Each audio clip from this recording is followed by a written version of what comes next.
to the Supernatural family. Nice to convert you all. Well, without further ado, I guess a lot of y'all guys have been standing up for a little bit, so let's start. You look excited, so I'm gonna... Hi. Hi. How are you? Good. How are you? I can't feel my legs.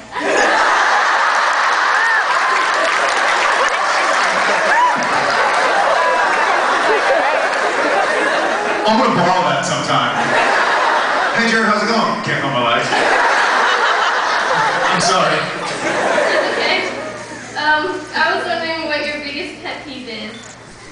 When I can't feel my legs. What is it? I have some. You go first. I'll think of even better. One of my pet peeves, waiting on Jared. One of mine is when Jensen tells me to hurry up. What's a good pet peeve? Tons, I got tons. Oh, you know what? We flew in yesterday, and I get this from my wife, but there was a guy behind us, and I guess he was sick, though for the 4.5-hour flight, he waited until we had landed. We were waiting on the tarmac, and he was going, not spitting, but just like, and I was like, I've had a hockaloogie before, so I know that goes somewhere. And he's not spitting, and he was right behind us. And so we were like, and he was oblivious. He was just kind of like, hey. I heard somebody was snoring, and Jen was like, do you hear that? I was like, what? She's like, someone's like, and I was like, I can't, and I heard, I was like, oh, somebody's just snoring. She goes, no, I can see him. So I turned over, and sure enough, he was like, and so, especially on a plane, because you feel like you can't do anything, and you can't say like, I'm gonna get you because you're on a plane, so you're really not that tough. So that's... You might get tackled by the air marshal. Yeah, exactly. Not allowed back in the country. I'm gonna take your lead on the plane thing and say that I've found myself being, I've actually gotten overly aggressive at people who refuse to turn their cell phone off when we're taking off. And it's like when the flight attendant walks by, they just kind of put it down, and they walk by, and then they continue to email. At one point, this guy he wouldn't do it. He was like kept hiding it every time the flight attendant walked by, and he pulled it out. And we were like backing up from the gate, taxiing, and I just stared at him. And he wouldn't look at me. He was just like, texting so fast or writing an email on his BlackBerry or something. And then finally, I was just like, hey. Turn it off.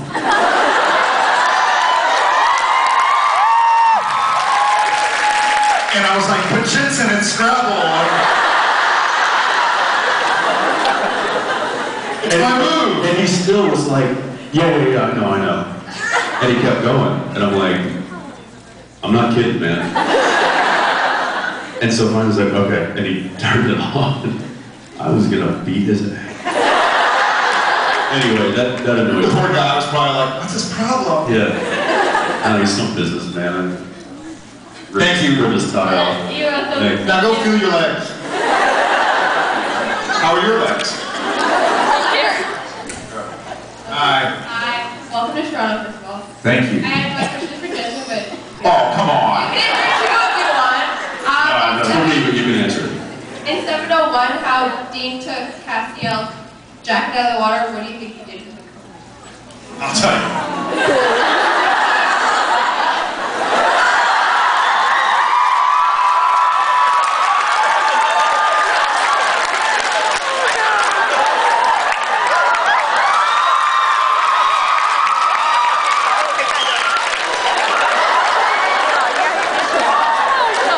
You're welcome. All right.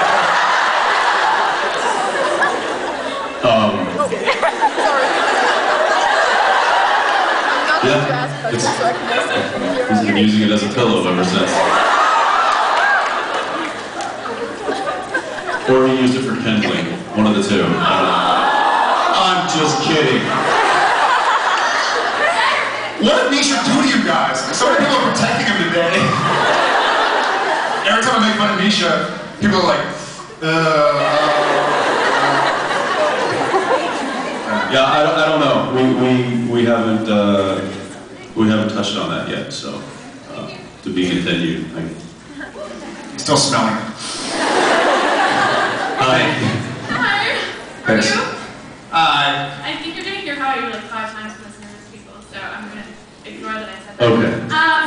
So my question is, if it was up to you guys and you decided to just magically take over and write the show, not that I think anyone wants that to happen. No offense.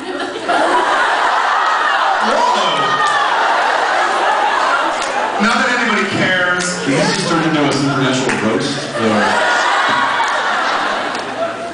Thank you so much.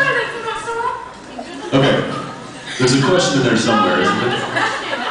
My mind's been blank. Why are we all such bad writers? You guys, to write the finale of Supernatural, how would you guys set it up? What would you end it with? Would there be an epic death? Would there be, everyone lives happily ever after? How would you? Happily ever after, really? Is that how you want this show to end? No. Is that how you want this story to go down? I'm going to make this opportunity of myself again. Well, we already know you don't like our writing. It's the Twitter. I'm getting that sense of that you're just not a good writer, Jared. Touche.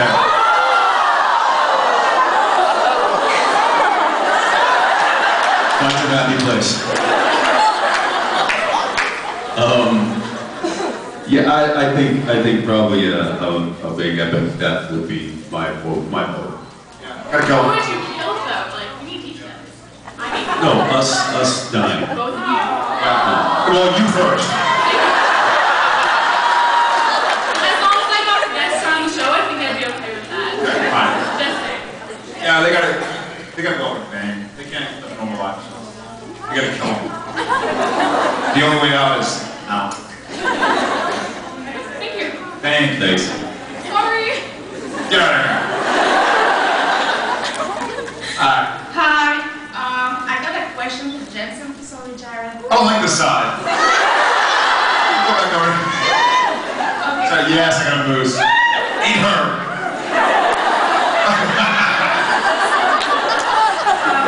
How much you were involved in the pre and post production when you were the director? What? Much more involved you in pre and post production. Right? Now I'm translating for you.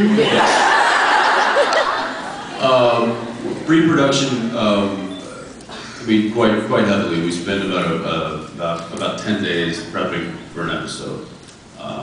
So I went on all this location scouts, helped design the floor plans for sets, casting, wardrobe. I mean, all of the departments basically do their job, and then they come to the director and say, okay, here's 8 options. Pick 3 or pick 1 or whatever it is. And there's a lot of decision making that goes on before you making sure Jared has his coffee right at just the right temperature, and then he's Where did they come from? But yeah, post-production, not as much because I then end up having to act in the next episode, and they do all the post and launch. This is working out great because anytime he's not talking, I'm snoring. so yeah, much more pre, less in post, but. Thank you. Thank you. How you doing? Alright. Welcome to Toronto, by the way. Thanks, man. My question is actually about Jeffrey Dean Morgan. Sorry, who? In the end of season 2, he was able to raise up out of hell, but after all these seasons that have come and gone, his spirit still hasn't resurfaced. Nobody's tried to summon him or anything. And I wanted to know, does the show have any plans to bring Jeff back up in it?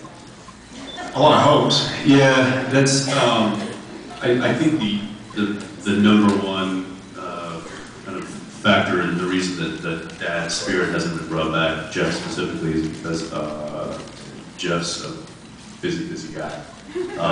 He is. I mean, he after Supernatural and Grey's Anatomy, he went off to become a movie star. So he's doing a show right now down in Florida. So he's busy there. It really is just availability. I think they would probably have written a lot more for him over the years had he been not as busy. Yeah. So yeah, I don't know. I hope that I still talk to Jeff quite frequently. I know that he would love to come back to the show. I mean, it's definitely something that it's not like he's like I've moved on from that on to bigger, better things. He's like, no, I love that show. I'd come back in a heartbeat. So maybe I don't know. Maybe like the series finale, whenever that happens. Yeah. Maybe he'll come back to that, or Maybe he'll kill us. maybe he's the one that shows up and like, it's time, boys. Time to come home, kind of thing.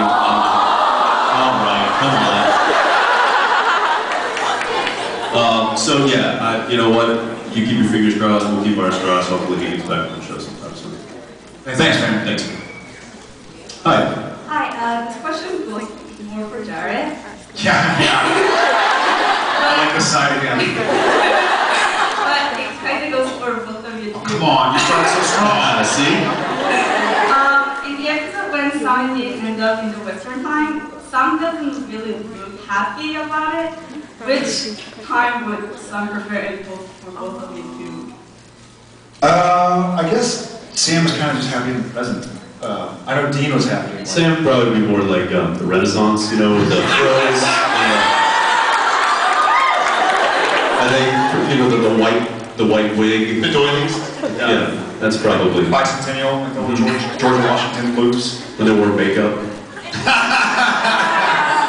I think Sam is pretty happy in the present. I think that was the whole kind of gag that we played.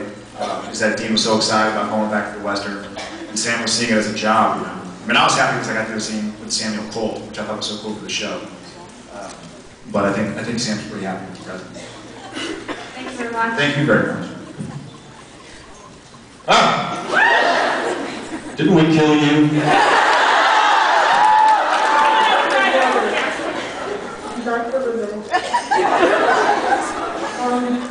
So my question is about the really awesome grenade launcher in the trunk of the Impala that's never been used. I've been waiting 6 seasons and change for them to bust that thing out. I heard grenade launcher. And that's all that matters. Pretty much all I needed to hear. Yeah. Yes, there has been a grenade launcher in the back of the Impala since day one. Don't know that? And the question you just asked us is the question I ask every time I open the trunk. Can we use the grenade launcher? I don't want to blow something up. Unfortunately, it probably comes down to time and money of launching a grenade and then blowing the... Well, also putting a grenade launcher in our hands. I don't know. I think they know Jared and Jensen too much to put it in Sam and Dean's hands. Yeah. Yeah, there's a... Cliff, run! There's quite a lot of weapons in the back of the car that we... I mean, there's like throwing knives, there's bags, there's a ton of guns that we've never used. Oh, I know. It's the rocket or the grenade launcher and the grappling hook. Yes! Come on! Why can't they use a grappling hook and then the grenade launcher? We should use the grenade launcher to clear a path over the castle and then grapple all over the place. We're with you. Thanks. Thank you.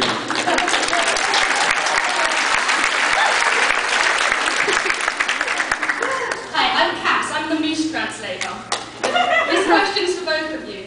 In the episode The Friend of the State, Sam and Dean were transported to our world. Where did Jared and Jensen go, and why weren't they talking to each other? They're running! What is happening over there?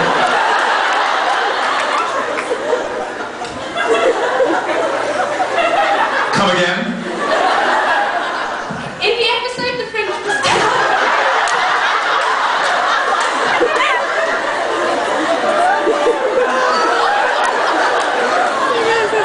Come again? In the episode The French Mistake. Oh, she's gonna cry. In the episode The French Mistake, Sam and Dean were transported to our world. Where did Jared and Jensen go, and why weren't they talking to each other? I wish I had a grenade launcher right now.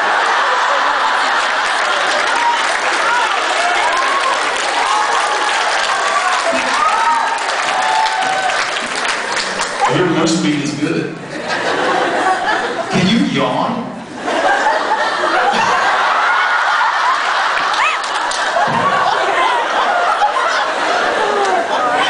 Oh, that's great. I guess you know. I guess you know what you're going to be for Halloween this year.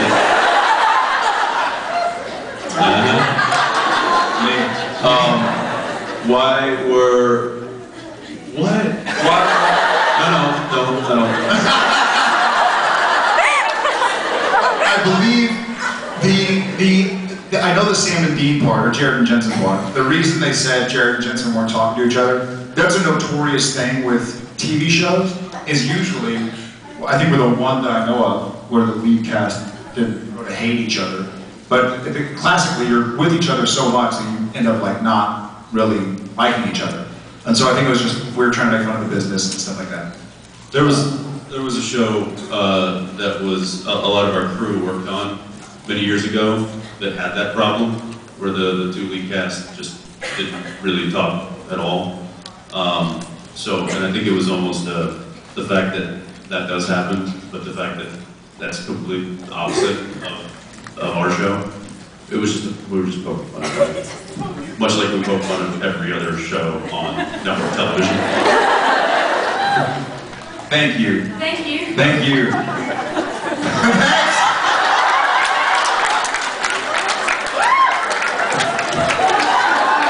Get a round of applause for the Moose.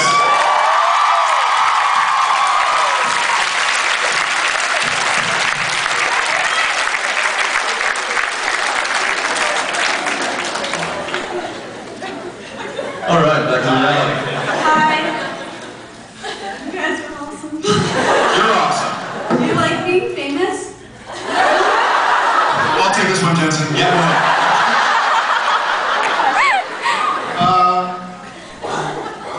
I guess, is that right? Yes? Is that, oh. Do you like being famous? You know what? Here's what I think about fame, to be truthfully.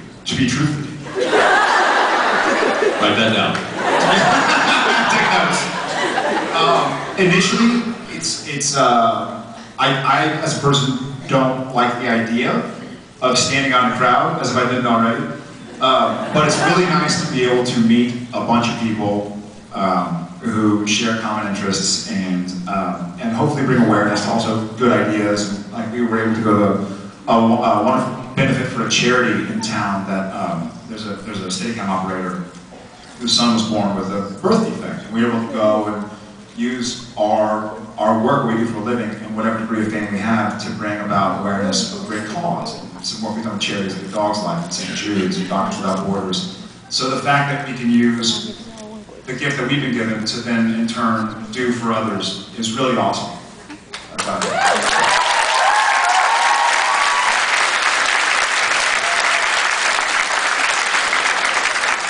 Thank you. Thank you, thanks. Hello.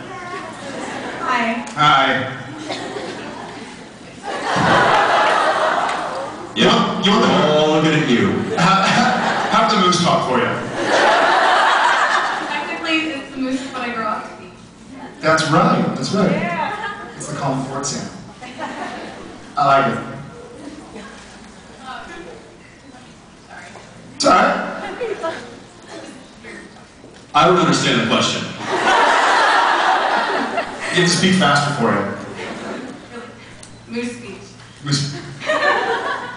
And what, I guess it's more kind of a serious one, but more as an actor, for both of you. When you have the really serious moments in the show, such as, the end of season 2 when Sam gets killed, and Dean's emotion there, and then at episode 2 in season 7, with what happened, things that happen, how do you, I'm now seeing you have to get into the zone for that, how do you break yourself out of something that, emotional and powerful that you have to? It's not easy. There's some actors out there who I've actually worked with who can just cry on command, just tear up